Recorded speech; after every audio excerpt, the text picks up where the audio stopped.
Welcome to another week of progress on my up-and-coming game that's a Dark Souls and anime crossover, and a little bit of Skate 3, but I discussed that in depth in my previous videos. Sadly, this week has been a bit slow, however, I made a promise to be consistent and that's what I'm doing. So for starters, let's go over some things that I've decided to work on a little bit.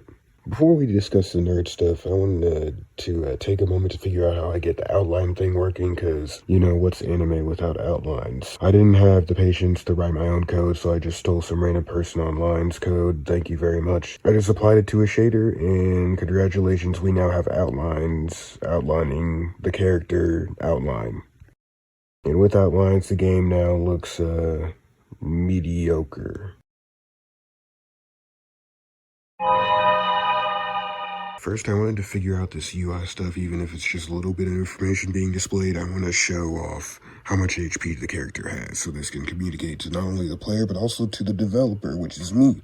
I am the developer. Within a few seconds of messing around with the material editor, as well as adding a plane, we now have a little damaging plane where if you step over it, it'll damage the player, take away the HP and update it to the UI. So in other words, the code, as soon as you step over the plane, will communicate to the UI that the text says that the text will need to be the text to display the text that represents the player's health through text with text.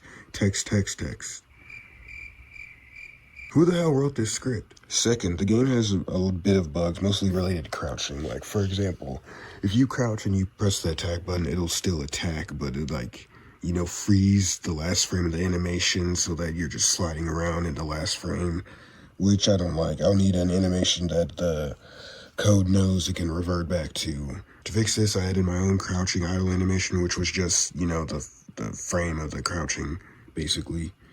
And even though it's not pretty, it should allow for the animations to transition back to the original crouching position, and it does. So there you go. Even if it's a bit choppy, it's something I can iron out later. But if you crouch under something and stand, it still simulates a seizure, so that's fun. In the middle of me adding a whole bunch of crouching booleans, I was able to detect if the player was crouching or not during certain attacks, so I can now implement those animations into the game. But I don't know how to implement individual animations, so I had the bright idea of re-importing the entire damn player. So that basically means all those animations that I had where it would actually damage stuff, all those materials and outlines, they're now gone, and I have to redo all of them.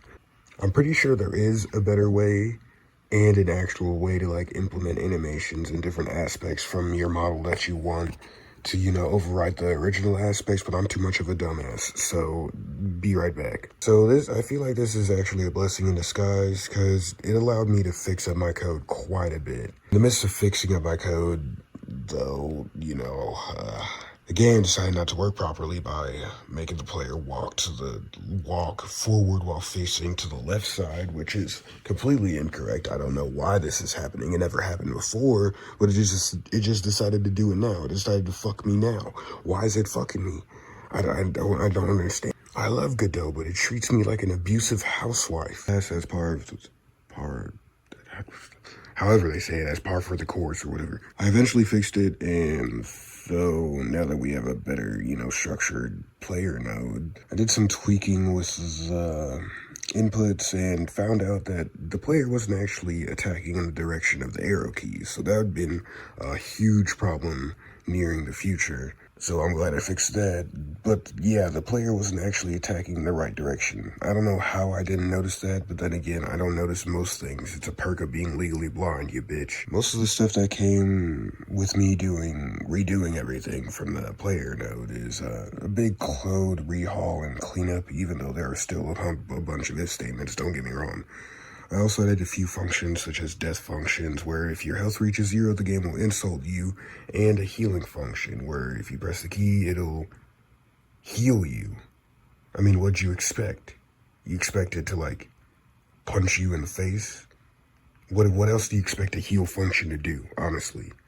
How stupid? For next time, I want to be able to get a blocking function working, as well as a potential enemy to get started on some AI. I don't know how the hell I'd be able to do that.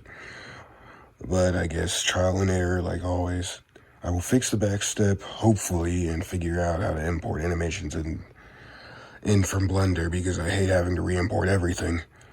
Like, sub, share, suck, stroke, and stay tuned for the next week of the Struggle channel. Believe it or not, that's pretty much it. Bye, get out of here. No one wants to see you.